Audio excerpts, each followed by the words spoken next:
So my name is Francois. I've been volunteering for about a year now, and I come here pretty much every weekend. Right now I'm working on the compost, making sure we have compost for the crops coming in spring and summer.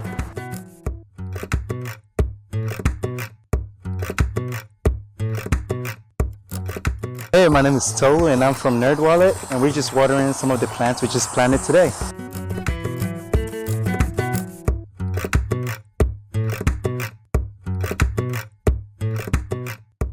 We're from Old Navy. It's our first time here at Alamany Farms. We're really inspired by what they're doing here, what they're teaching the community, just the fact that it's all food that they grow purely for donation. It's just a really amazing experience, and for me the biggest takeaway was just the educational aspect, like learning about how to farm and how to do it naturally.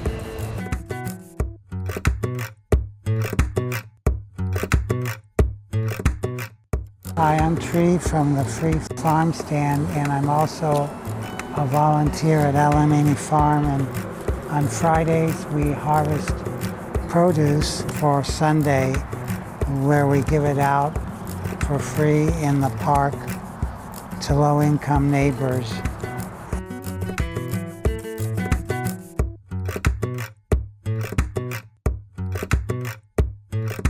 Tasty.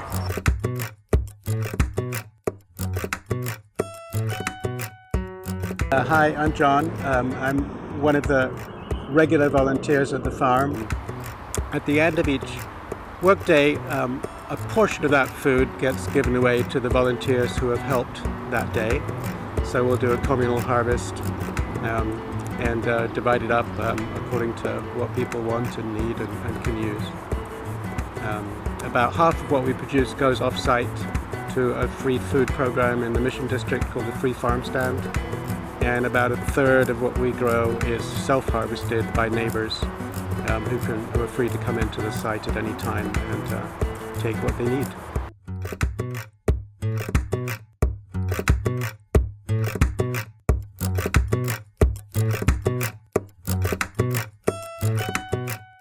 My name is Abby Bell. I'm the farm manager here at Alamany Farm. I'm really excited about how this farm helps feed people in San Francisco for free.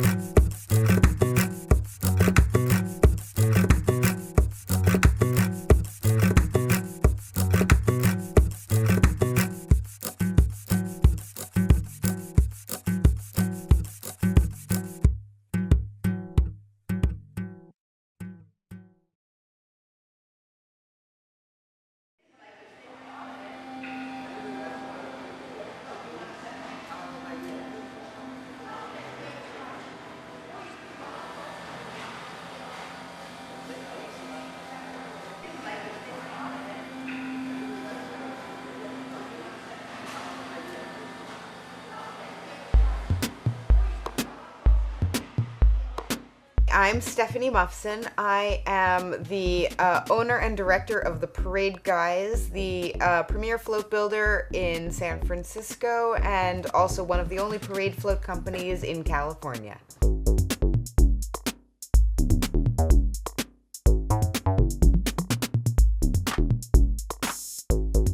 I design quite a few of the parade floats, and then I often work alongside the companies that are sponsoring each float so that it ends up becoming kind of a collaboration. I will talk to them and suss out what it is that they have in mind. A lot of times they don't really know exactly what they're looking for, but they know what they're trying to say or sort of an impression they're trying to give. And then I'll help them hone in on the design. Sometimes they do come to me with their own designs, and then we build from their mock-ups that they've provided to us. There's a number of challenges that go into the work that we do. I would say that the greatest challenge is just continuously coming up with exciting new ways to do what we do. You know, the deadlines can be very challenging, and just making sure that every client is happy. You know, there's a lot of stress and a lot of pressure, but we do really love what we do, and it's always very exciting.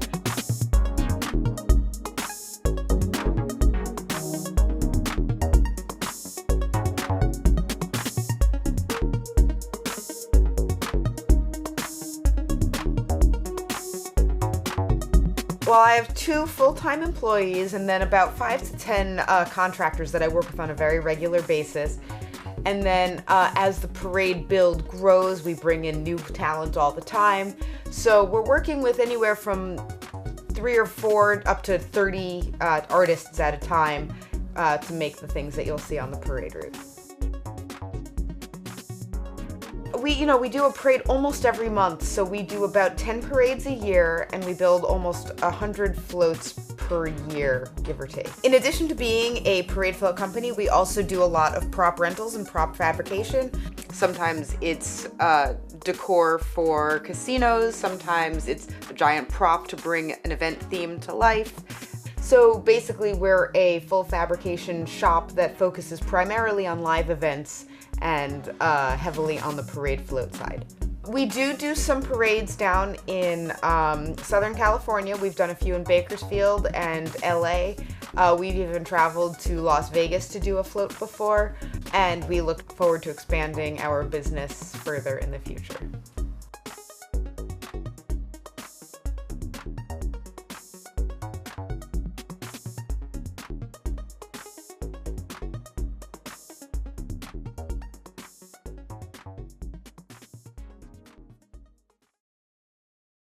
Every year, domestic violence affects women and children regardless of ethnicity, socioeconomic status, or age.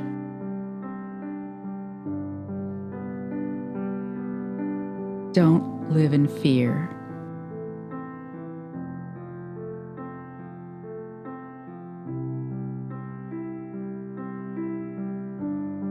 Domestic violence victims who access community-based services regain power and control over their lives and break the cycle of abuse.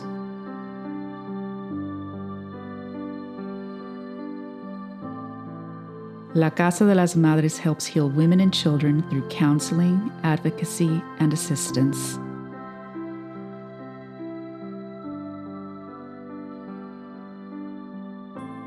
There is hope.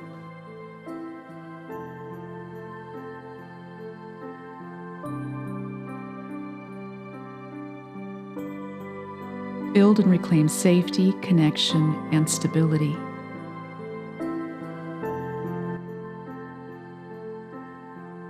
La Casa de las Madres, a refuge, an advocate, a strong voice against domestic violence.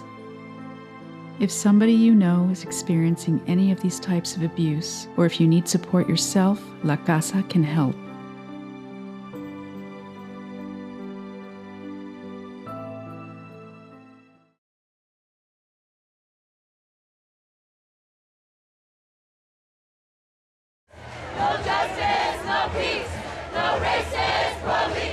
It was around 11:30 a.m. when I showed up to the mission station on Valencia Street. The crowd got bigger as people from all backgrounds and from all over the Bay Area came to support the Frisco 5 during their hunger strike. They were demanding that Mayor Ed Lee fire Chief Sir and for the responsible officers to be charged for the deaths of Alex Nieto, shot at 59 times and struck by 14 bullets on March 21st, 2014 in Bernal Heights Park. All 4 officers were cleared of all charges.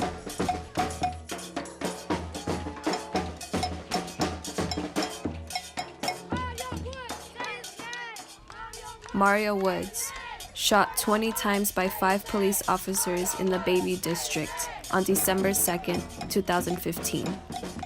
All officers were placed on paid administrative leave.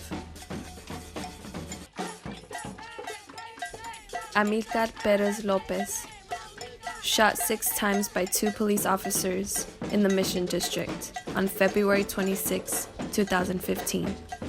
All charges against the 2 officers were dropped.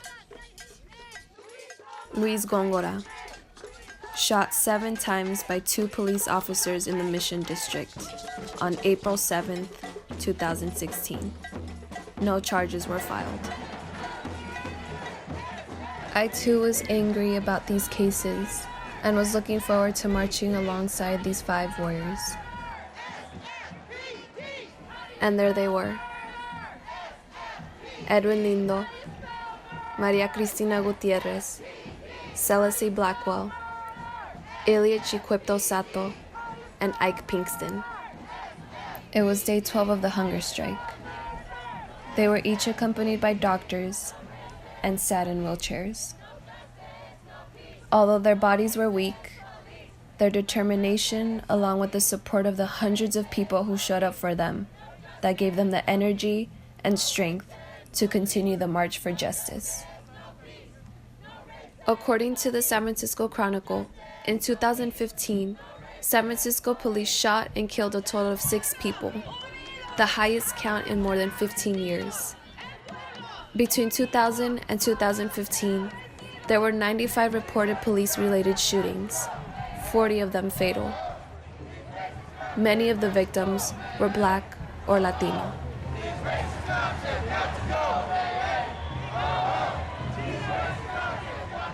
Prior to the march, the mayor and the chief have been under pressure, not only because of the killings, but because there have been allegations and evidence, such as text messages between officers, that prove that racism does exist within the police department here in San Francisco, and yet no one is being held accountable.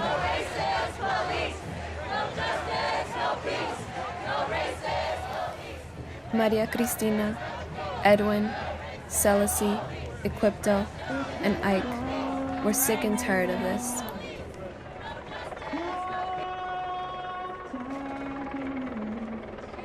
They made the vow to risk their own lives and continue the hunger strike in front of the Mission Police Station until Chief Sir is fired or resigns. It's been too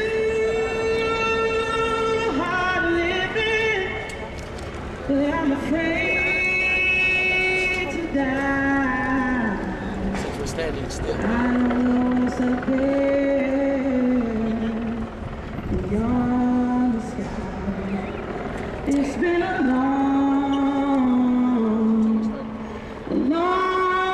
time coming, but I know change gonna come.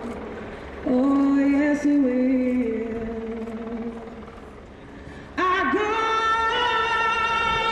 to the movies and I go downtown. Somebody keep telling me don't hang around. It's been a long time coming, but we know. And so we marched from 17th Street in Valencia all the way to the steps of City Hall in hopes that the mayor himself would take the time to listen to the Frisco Five and to the rest of us San Francisco citizens. My brother, and I say, brother, help me please. But he winds up knocking me back down on my knees. There have been times when I thought I wasn't gonna lie. The 5 warriors made their way into City Hall, while the rest of us patiently waited outside for hours for the mayor to show. Unfortunately, he did not. But still, no one, especially the Frisco Five, left defeated. We will be chanting that we will win. We will win. We will win. We will win. We will win. We will win.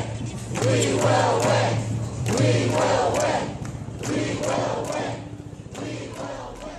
And then this happened. On Thursday, a San Francisco police officer fatally shot an unarmed 27-year-old black woman in the city's Bayview neighborhood. Police found the victim behind the wheel of a stolen... To the cadet. But following this morning's officer-involved shooting and my meeting with Chief Sir this afternoon, today I have arrived at a different conclusion to the question of how best to move forward. And for me, this has never been about personalities or politics.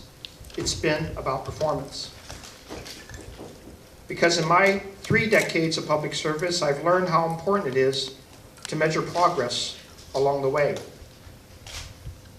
Greg Sir is a dedicated public servant who's given more than 3 decades of his life to the Bayview and to this city. And the progress that we've made has been meaningful, but it hasn't been fast enough, not for me and not for Greg. And that's why I have asked Chief Sir for his resignation. And in the best interest of the city that he loves so much, he tendered his resignation early today. Despite the political rhetoric of the past few weeks, I have nothing but profound admiration for Greg. He is a true public servant, and he'll always have.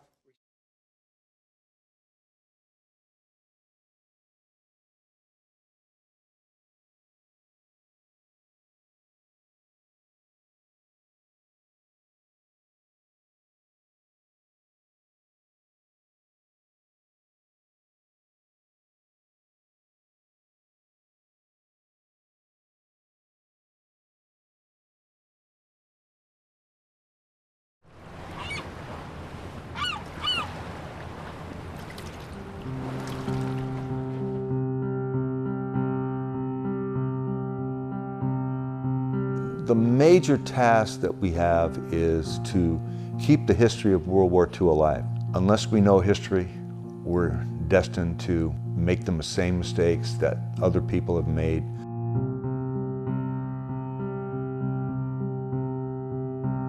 We teach them what it was like to live and work aboard this ship. This ship is 73 years old, so it's a great history tool.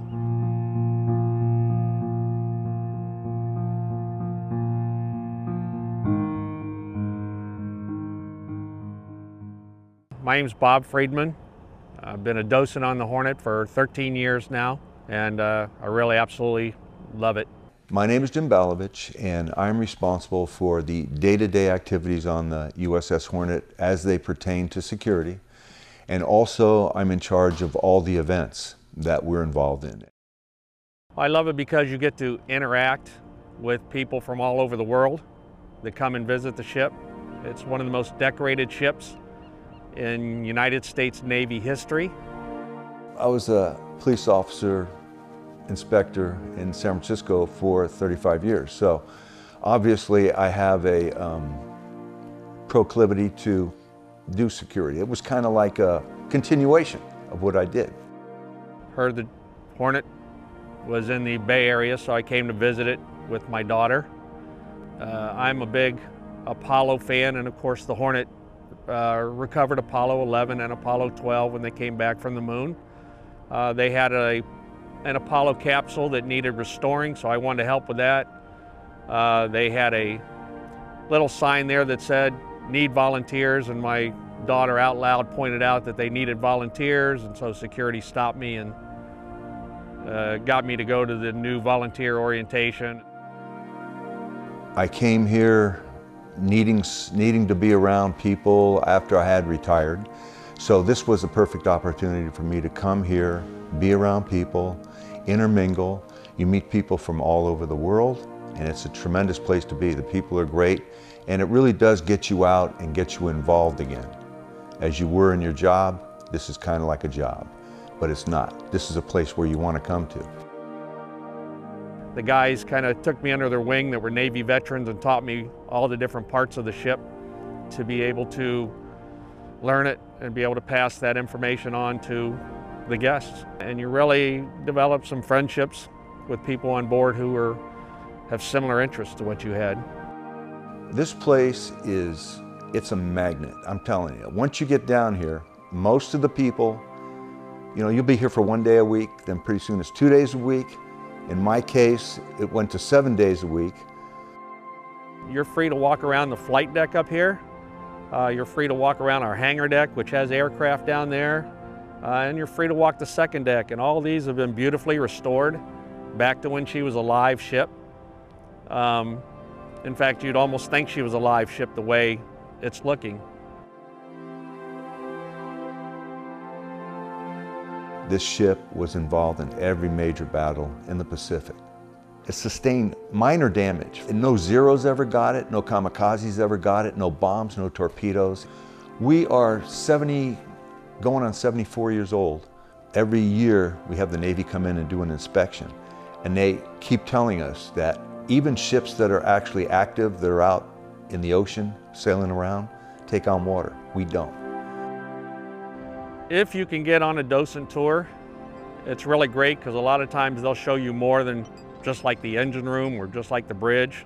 And I always tell people, if you can get a hold of a docent, stay with him, because you'll learn a lot more than just reading things around the ship or listening to things. So you really hear the stories of what it was like to live and work on board. We're encouraging more and more schools to come aboard and learn about not only the Hornet's history, but American history and how the Hornet was part of World War II and Vietnam and the space, how she picked up Apollo 11 and Apollo 12. We desperately need volunteers. Don't even have to be a military veteran. I wasn't. Just interested in history, interested in teaching people and interacting with them. A lot of the volunteers we had when I started 13 years ago were getting up in age, and now a lot of them are having to retire, just can't make some of the climbs anymore that's required. We're always looking for qualified people. If you think you would like to come down and be a member of security, hang out with a bunch of really great guys, and have a real purpose in your life, and girls. Well, guys and girls are the same. Come down, because I think it'll be not only fulfilling, but you're going to have a lot of fun. Now, I want to stay on the Hornet as long as I can. I used to just come here Saturdays. Now I'm at the ship probably 14, 16 days a month, and I love it. I really just love it, and hopefully I can stay healthy enough to continue on for a long time. I just love doing this. It's a lot of fun.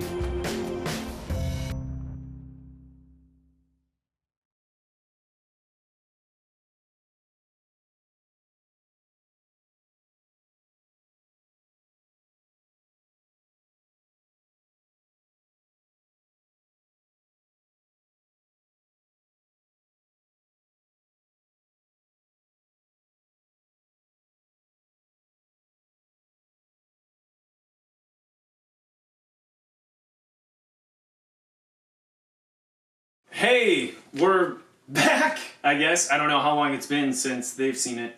Could be years. I might not even be with the company anymore. Right.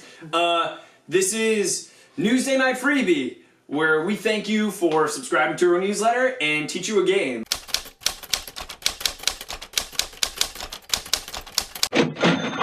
Today's game, Bear Swipe.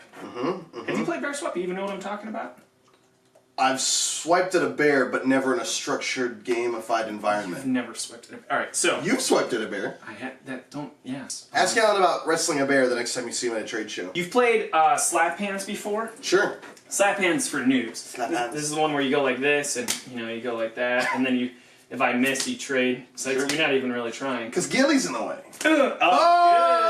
So that's slap hands. Bear swipe is the structured, real way to do it. And I think with Bear Swipe, you actually learn some valuable life skills, like ninja training skills. But there's a couple of forbidden things that you shouldn't do. Are we allowed to touch each other's nose?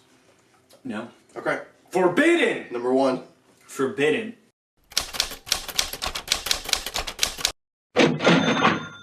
First rule is whoever is swiping, whoever the bear is, has to stand with their hands at their hips. So you have to be touching here, right? And your hands aren't allowed to leave your hips until you are swiping. Like once you're actually swiping, then they can leave. So in the meantime, you want to be the bear first, or do you want to be... I get swiped first.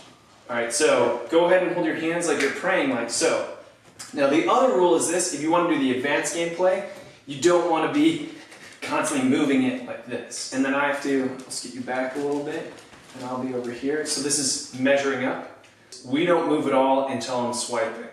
That's the most advanced version. That's how you do it. And then you try to move. Ready? Yeah. Oh, shnikey! Do these have to move together? No, you can move them any way you want, but that's the best. Now you, hands on the hip. You did fake me out though. No faking? Well, that's in the most advanced rule. Okay. The medium rule is I can juke a little bit and you can juke a little bit. My hands are in my side, but... Right, your hands, so you can juke with your shoulders and whatnot. And I can do this. Well, that counts, right? Ooh. Oh, Gilly has to get Oh in. no! What am I doing? Alright, and then like, the ridiculous way to play is where you can just do whatever you want. Like, so let's go moderate. Moderate, we'll try moderate again. So I can do this and you can try to fake me out, but... Whoo! So now I go, we're doing moderate, so I can totally fake you. Yeah! My hands are leaving my side. Ooh.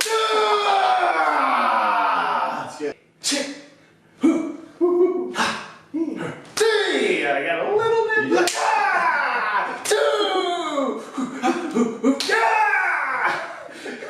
Stone cold. So measure up. The only time we can move is when you're going for it. No faking whatsoever. I'm not satisfied. Oh, I'm not supposed to do that. Oh, good. Nice. Keep going. I like being the victim. I helped you. Move my hands into it. This one's tougher for me. It's fine. Hey, that's bear swipe. Let's man, I'm sweating like Go crazy. swipe a bear.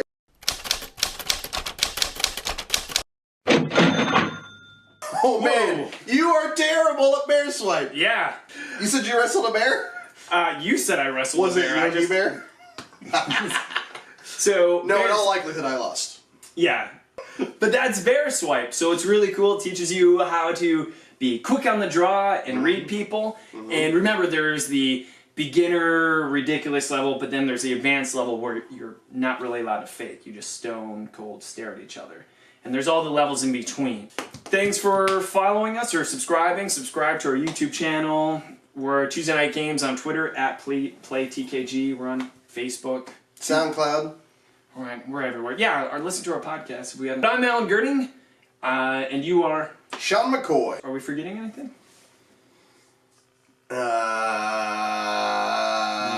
This again.